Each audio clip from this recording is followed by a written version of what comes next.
When it comes to land, and I used to say this, and people would look at me like I'm crazy, but I said land is power, and we are becoming a powerless people.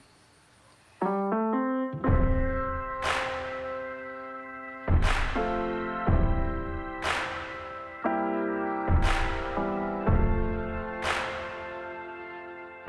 am Dorothy Barker, I'm Phillip Barker. and we are at 2615 Gila Road, the farm of Olusanya LLC in North Carolina. We were one of two black organic farmers in the early 80s. Originally, we were in Durham, North Carolina, trying to operate a small dairy farm, and it was not enough land for the amount of cows that we needed to have to be sustainable. And so our field officer found this farm, which was a 300-acre originally a tobacco farm. We moved our cows on the farm, and we contracted anaplasmosis.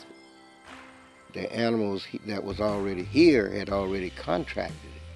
So then, after we moved, then the horse flies and different flies and insects spread the disease.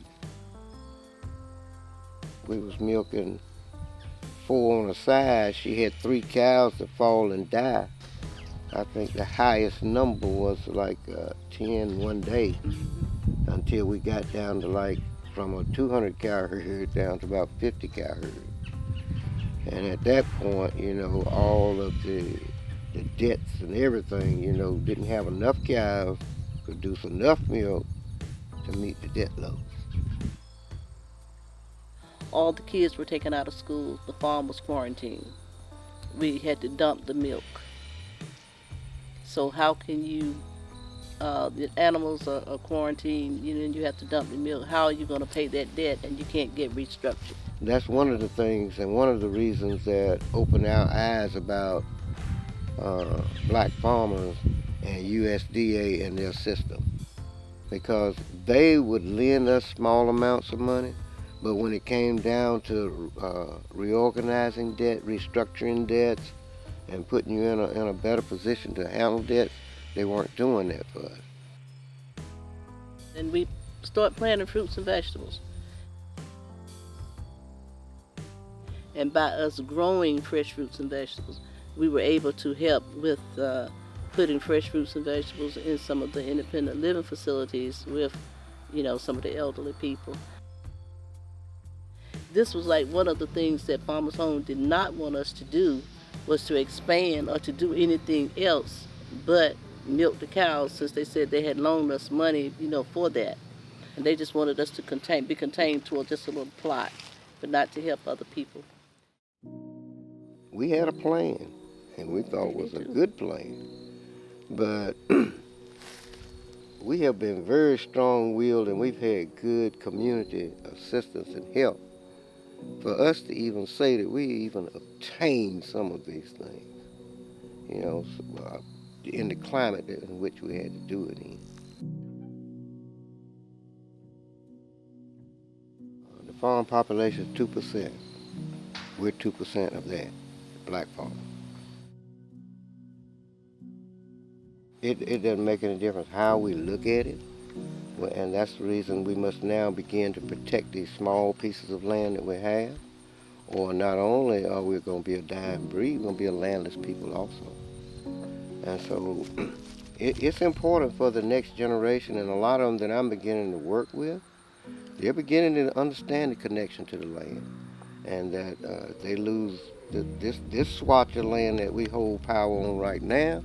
We don't have a second chance, because when they get it now, first thing they do is put a fence around and a gate at the end, and you ain't coming back in there. They are the owners and the holders of most of the land, so they're going to see all the loopholes that they can see as to how they can, say, legally take your land. But still, we as blacks, we need to learn where all of the safety nets are for our little holdings, and that's what Operation Spring Plant tries to do in our goals and mission for the sustainability, not only just for the black farmer, but for the black communities.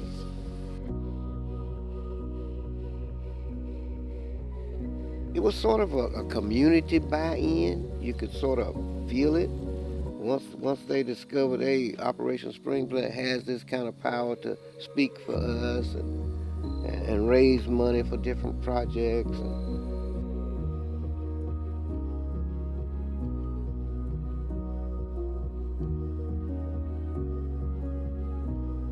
And Operation Spring Plant today, it helped growers again stay on their lands as owners and operators. And I never look at when I'm looking at conservation as the money aspect of it. To me, it's about making sure that you carry off the practices, you do those well, and then once you get them in place, then you follow those practices, you will make money. That's what conservation is all about, and it's about Mother Nature.